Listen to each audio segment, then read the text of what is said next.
দাম্পত্য জীবনে এরকম প্রায়শই দেখা যায় যে স্বামী স্ত্রী একে অপরের সাথে ঘনিষ্ঠ হওয়ার জন্য অনেক বেশি উত্তেজিত হয়ে গেছে, কিন্তু এমন অবস্থায় হঠাৎ করে মনে পড়ে যে ঘরে কোনো কন্ডোম নেই।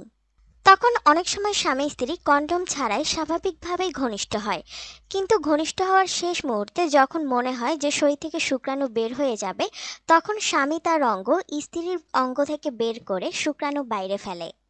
এভাবে স্ত্রীর সাথে ঘনিষ্ঠ হলে স্ত্রীর প্রেগনেন্ট হওয়ার সম্ভাবনা রয়েছে কিনা এই বিষয়ে নাম প্রকাশে অনিচ্ছুক এক ভাই জানতে চেয়েছেন। দর্শক, এই বিষয়টি নিয়েই আমরা আজকে একেবারে খোলামেলাভাবে জানব কিভাবে স্ত্রীর সাথে কন্ডোম ছাড়া ঘনিষ্ঠ হলেও স্ত্রী প্রেগনেন্ট হবে না। তো দর্শক, আশা করব সম্পূর্ণ ভিডিওটি মন দিয়ে দেখবেন, তাহলে আপনার দাম্পত্য জীবনেও যদি এরকম কোনো পরিস্থিতি কখনো সৃষ্টি হয়, সেই মুহূর্তে আপনি কি করবেন সেটা বুঝতে পারবেন। তো চলুন দর্শক, আমরা বিষয়টি জেনে নিই। তার আগে অনুরোধ করব, ভিডিওতে এখনই একটি লাইক এবং লাভ রিয়াক্ট দিয়ে দিন এবং অবশ্যই কমেন্ট বক্সে আই লাভ ইউ লিখে কমেন্ট করে ফেলুন। কন্ডোম ছাড়া স্ত্রীর সাথে মিলন করার পর যদি তার যৌনাঙ্গের ভেতরে বীর্যপাত আপনি নাও ঘটান, তারপরেও কিন্তু আপনার স্ত্রী গর্ভবতী হয়ে যাওয়ার সম্ভাবনা 20% থেকেই যায়।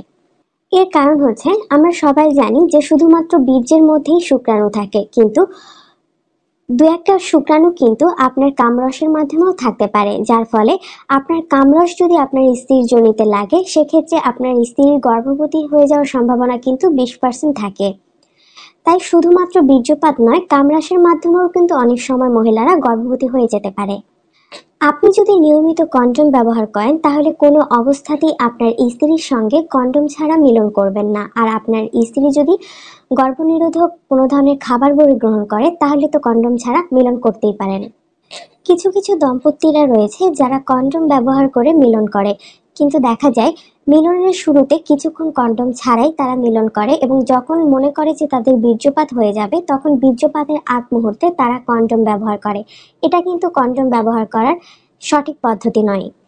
এমন অবস্থায় আপনি যদি চান যে আপনার স্ত্রী কোনোভাবেই গর্ভবতী না হোক, তাহলে মিলনের 72 ঘন্টার মধ্যে আপনার স্ত্রীকে অবশ্যই একটা ইমার্জেন্সি কন্ট্রাসেপটিভ পিল খাইয়ে দিতে হবে। এতে করে আপনার স্ত্রীর যোনিতে আপনার বীর্য পড়ুক বা নাই পড়ুক। অনেক অবিবাহিত ছেলেমেয়েরাই জানতে চায় যে গার্লফ্রেন্ড কিংবা বয়ফ্রেন্ডের সাথে অনিচ্ছাকৃতভাবেই যৌন মিলন হয়ে যায় কোনো ধরনের প্রোটেকশন ছাড়াই। এমন অবস্থায় তারা কি করবে? এই ক্ষেত্রে আমি বলবো, বিবাহ বহির্ভূত যৌন মিলন করা একেবারেই উচিত নয়। এটা যেমন একদিকে অত্যন্ত পাপের একটি কাজ, ঠিক একইভাবে এই বিবাহ বহির্ভূত যৌন মিলনের কারণে আপনারা উভয়ই কিন্তু নানান ধরনের সমস্যার সম্মুখীন হতে পারেন। যাই হোক, কোনোভাবে যদি অনিচ্ছাকৃতভাবে এরকম যৌন মিলন হয়েই যায়, তাহলে গার্লফ্রেন্ডের যোনিতে আপনার বীর্য পড়েছে কি পড়েনি এগুলো চিন্তা করে অযথা সময় নষ্ট না করে যত দ্রুত সম্ভব একটা ইমার্জেন্সি পিল আপনার গার্লফ্রেন্ডকে খাইয়ে দিন। কারণ একটা মহিলার গর্ভবতী হওয়ার সাথে তার ডিম্বস্ফোটন হওয়া, তার মাসিক রেগুলার ইরেগুলার এরকম অনেক বিষয় কিন্তু জড়িত।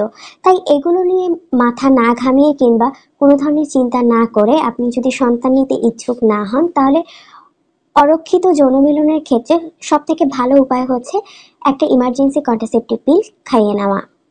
যাই হোক, আশা করি বুঝতে পেরেছেন যে শুধুমাত্র বীর্যই নয়, অনেক সময় কামরসের মাধ্যমেও আপনার পার্টনার গর্ভবতী হয়ে যেতে পারে। তাই পরবর্তীতে এই বিষয়টি অবশ্যই খেয়াল রাখবেন।